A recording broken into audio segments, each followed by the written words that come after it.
Hola a tothom de nou, benvinguts al canal del Raconet. Avui us portaré dos conceptes superimportants en matemàtiques que, com he dit altres vegades, ens ajudaran a seguir pujant escalons en el nostre aprenentatge matemàtic. Us parlo del mínim comú múltiple i el màxim comú divisor. Sonen com a paraulotes una mica lletges, però veureu que és més fàcil del que sembla. Quan parlem de mínim comú múltiple i màxim comú divisor, hem de tenir clar que sempre parlem de dos o més nombres, perquè s'han de comparar. No podríem parlar del mínim comú múltiple d'un nombre.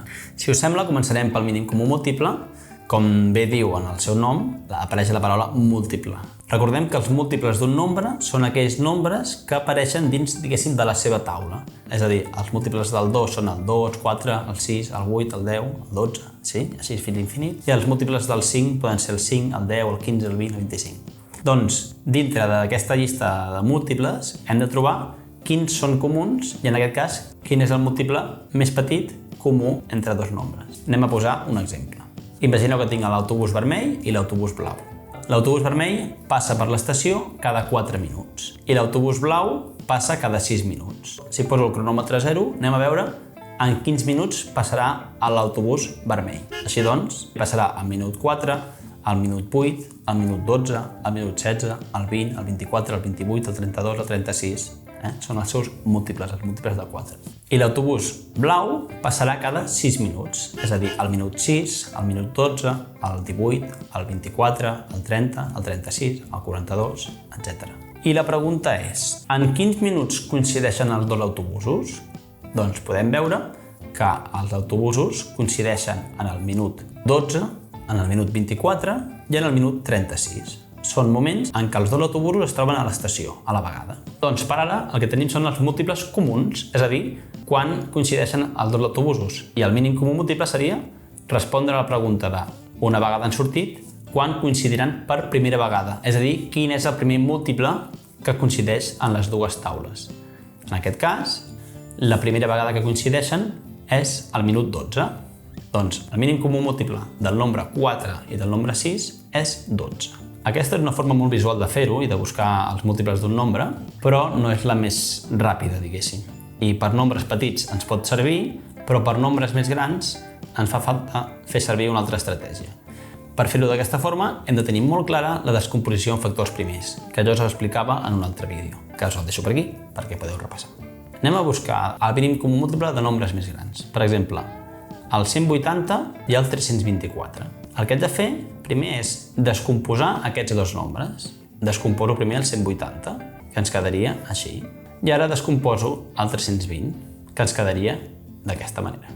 Tenim que el nombre 180 és igual a 2 al quadrat per 3 al quadrat per 5. I el nombre 324 és igual a 2 al quadrat per 3 elevat a 4.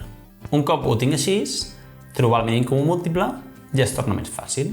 L'única cosa que haig de fer és, dels nombres que he obtingut, n'hauria d'agafar un de cada i, a més, sempre el que estigui elevat a un major exponent.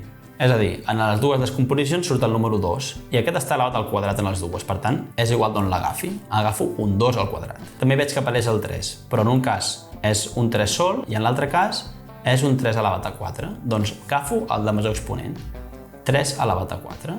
I veig que en un nombre apareix un 5 i a l'altre no. Encara que en l'altre nombre no aparegui, també el agafo, aquest 5. I ara multiplico 2 al quadrat per 3 elevat a 4 per 5, que em dona com a resultat 1620. I aquest és el mínim comú múltiple del 180 i el 324. Molt bé, ja hem parlat del mínim comú múltiple, anem a parlar ara del màxim comú divisor. Veureu que s'assembla una miqueta, però és diferent. En el primer cas parlàvem de mínim i de múltiple, i ara parlem de màxim i de divisor. Imagineu que tinc 8 bombons de xocolata i 12 bombons d'avellanes. Aquests bombons els haig de posar amb capses iguals.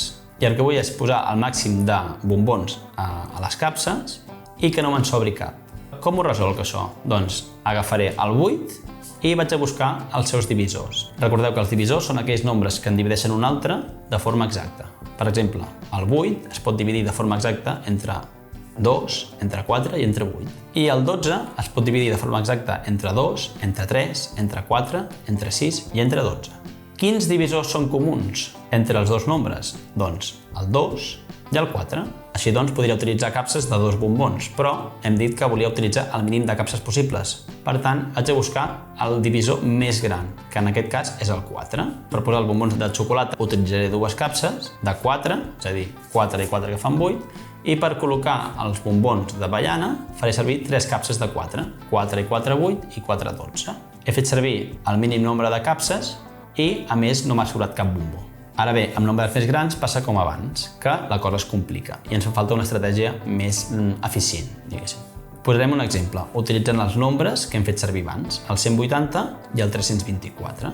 Com amb el mínim comú múltiple, també haurem de fer la descomposició en factors primers. Però ara l'estratègia a seguir és diferent. El que hem de fer és agafar tot allò que coincideixi, tots els números que coincideixin. En el cas del 180 tenim 2 al quadrat per 3 al quadrat per 5, és a dir, 2 per 2 per 3 per 3 per 5.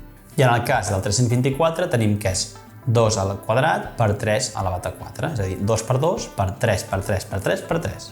Què coincideix aquí? Podem agafar un 2 del 180 i un 2 del 324, un altre 2 del 180 i un altre 2 del 324, 2 tresos, i el 5 no el podem agafar perquè no hi és a l'altre costat. Així doncs, ens quedarà que el màxim comú divisor és 2 al quadrat per 3 al quadrat, és a dir, 4 per 9, que són 36. Ara et deixo que ho intentis tu amb aquests 2 nombres.